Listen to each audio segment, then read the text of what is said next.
My name is Kimberly and I'm 19 years of age. People say that depression and anxiety are fake, basically because you can't really see them. And I think the worst part about it is that you feel so trapped that there's just no way out. I grew up particularly in myself in a house where, you know, depression and anxiety weren't a thing. My parents abandoned me at 18 months old and I was put in foster care until the age of 2, and then my grandparents got legal custody of me. I grew up in a house where I was taught that drinking from the bottle is what it is to solve your problems, and that, you know, that men could have full control over a woman's body and her actions, etc. In school, bullies, there are plenty of them, and I bet you know a few. I always used to eat my recess and lunch in, you know, the girls' bathrooms because just so lonely, like no one wanted to be friends with the depressed girl, and I was always so sad and alone. There was so many times where I thought that I just couldn't do it anymore, that I was a lost cause and that there was just no hope for someone like me. Depression ate away at my soul, and it really did consume me for who I was. It's not an easy thing to go through, and you really can't cope. You just kind of feel like there's a really big black blanket over you and your life, and you can't get out from underneath it. I had struggles with the blade, a really big struggle with the blade. I self-harmed since I was 12 years of age. I first took it up when someone told me about it at school. They were like, oh hey, look at what I've been doing, and it kind of became a really big copycat thing, and I've noticed in today's society that it's a really big matter. Like, it's more of a copycat thing now. Like, people see someone depressed, so then they think that they're depressed, or they see someone harming themselves, so then when they're feeling sad they start harming themselves, or even just googling stuff like how to self-harm or any of that kind of stuff can trigger it and can make your life a living hell. I mean, when I started I couldn't stop, like the urges were constant. I'd have a panic attack every time there wasn't a blade in my pencil case or at least in my pocket, and it would be my best friend. It would help me through my problems and make me feel like that I had control. Until it started getting serious. It got deeper and deeper. The more control that I felt like that I'd lost, the more control that I hoped to gain by going deeper and deeper and deeper, and eventually I did hit an artery and lost 2.5 liters of blood. That was quite a changing experience, but continuously from that addiction, I did continue to do it. And every time I promised myself, no, this is the last time. Every numbing needle, every stitch, every, you know, bandage, I promised myself that was it, that's enough, like no more. I can't wreck my body like this. And time again, just kept getting sadder and sadder and sadder. I was beaten at home by my grandfather. Technically my step-pop. He fractured 3 of my ribs, and used to use strangling as basically his favourite tactic. He'd be the loveliest man when he didn't drink, but when he did drink, that's when I would be in trouble. A lot of people don't notice the signs of home abuse. I didn't notice the signs until there was a seminar that came to my school, and eventually from there I learnt that the things that were going on at home were not okay. My nan, she was never really any better, apart from she was more verbal and on the sidelines trying to blind herself from the man that she loved hurting the person that she also loves. so she was kind of in a bit of a conflict, so I understand her point of view, but she always defended him. There were countless police reports, never any court hearings, as before there was a court hearing, I did run away from home at the age of 17, and that was quite challenging for me because I became homeless after living on the streets for about 4 years until now. I'm now engaged. It was hard, I won't lie. I was sleeping in the side of boxes on highways. I was, you know, begging for money on the streets, and it doesn't get any easier. It didn't for me. All the shelters were full. I was begging for help, begging for food, and I was scared that I was going to die on those streets, and no one would even know I was missing. I mean, my family didn't even care enough to report me as missing when I left, and I seen them a few weeks ago to tell them that I was engaged, and they're not any better than they were, and I feel sad for them in that concept. One of the worst times that I was homeless was I was in an alleyway. Sorry, this is really hard for me to talk about. I was in an alleyway, and I was sleeping in a cardboard box in Melbourne,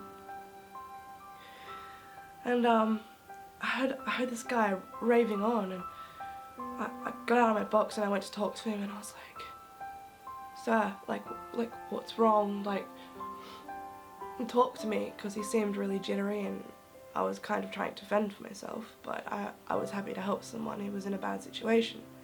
And I got drunk up and down the alleyways all night, but he looked at me with such fear and said, "I owe people a lot of money for drugs." And I kept trying to tell him, I'm like, it's okay, we can get you help.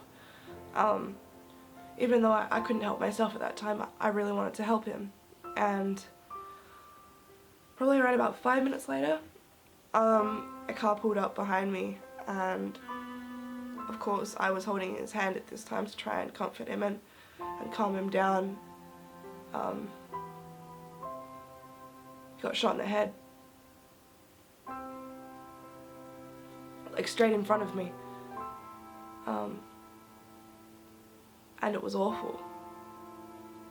It was so awful. I just remember literally feeling the life go out of him, and he's just so blank. He just kind of like fell onto the ground, and there was blood all over me, and the car drove off, and eventually the police and stuff arrived. But I got questioned and stuff like that, but in the end I was cleared. I was fine. I didn't do anything wrong. That was one of the hardest times, I think, that when I was homeless, apart from having like the no food and the no water and stuff. Eventually you get to a point where you're sick of messing yourself up, when you're so tired of the hospital trips and the antidepressants and just feeling so sad all the time, and you feel like you've alienated everybody. You've pushed away your friends, you're angry at them for no apparent reason, you're angry at your family for what they've done and manipulated you and lied to you, and in all honesty didn't love you at all. I mean, it was all manipulated and lies and stupidity and secrets, and it all just boiled up into one, and you had no control. But there is hope, and I believe in it, and I believe in you. I really believe in you. I love you. Even though I don't know you, even if you're watching me right now on this camera, I love you.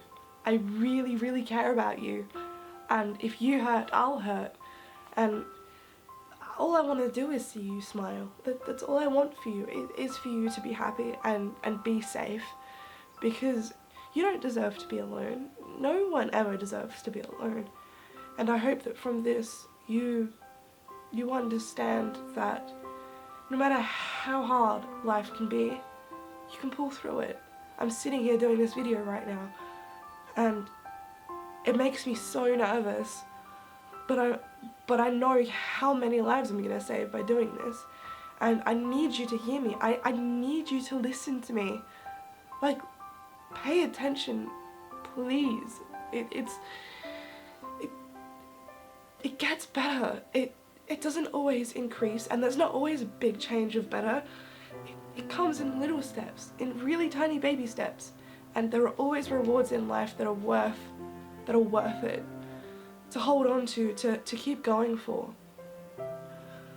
My deepest sympathies go out to the people and families and cousins, aunts and uncles who have lost children and family members after family members and friends to suicide. I'm also really sorry to anyone who has ever been bullied, even the bullies themselves, because to be a bully you must have some really bad stuff in your life to be able to tell someone that they're worthless, and essentially that their existence means nothing on this earth. But I hope that this makes a difference and a change to the way things happen. So please listen to me, because I'm reaching out and I think it's time for change. Thanks, guys.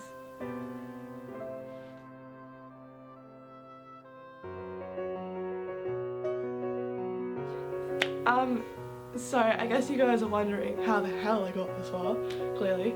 I got here by surrounding myself with really loving friends who supported me through a lot of my relapses and, you know, got me out of bed and got me dressed and motivated for the day. One of the biggest things that have happened to me is that I've fallen in love, and because of my past I never thought that I could possibly let myself trust another man again because of what happened previously. But I do believe that everyone deserves happiness, 100%. Like, there is no, okay, this person deserves sadness because they've done bad things.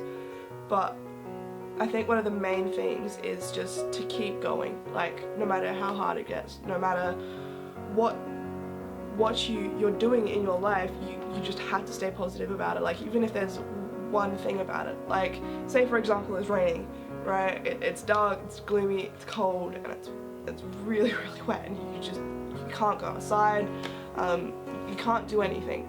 But one of the best things I love about rainy days, and this is my positive for it, is that I get to sit inside, cuddle up with some soup and read a book. Like, that is like one of the best things about really cold weather, is that I get to do that.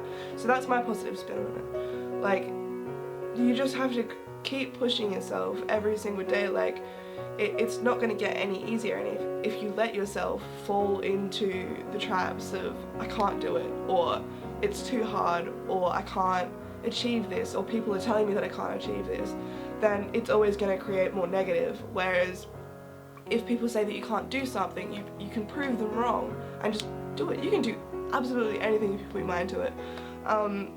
So I achieved such greatness and such positivity out of learning from others and being able to tell myself that it's going to be okay and that nothing bad ever lasts forever. It really doesn't. But it's just listening to advice and kind of sticking yourself outside of the situation to see where you're at.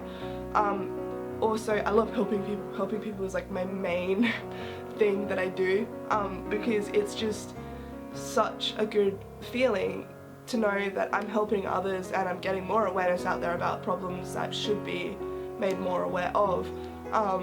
But yeah, generally that is how I achieved final goal of happiness. Happiness doesn't always come in big sizes, but when it does roll around, it looks something like this.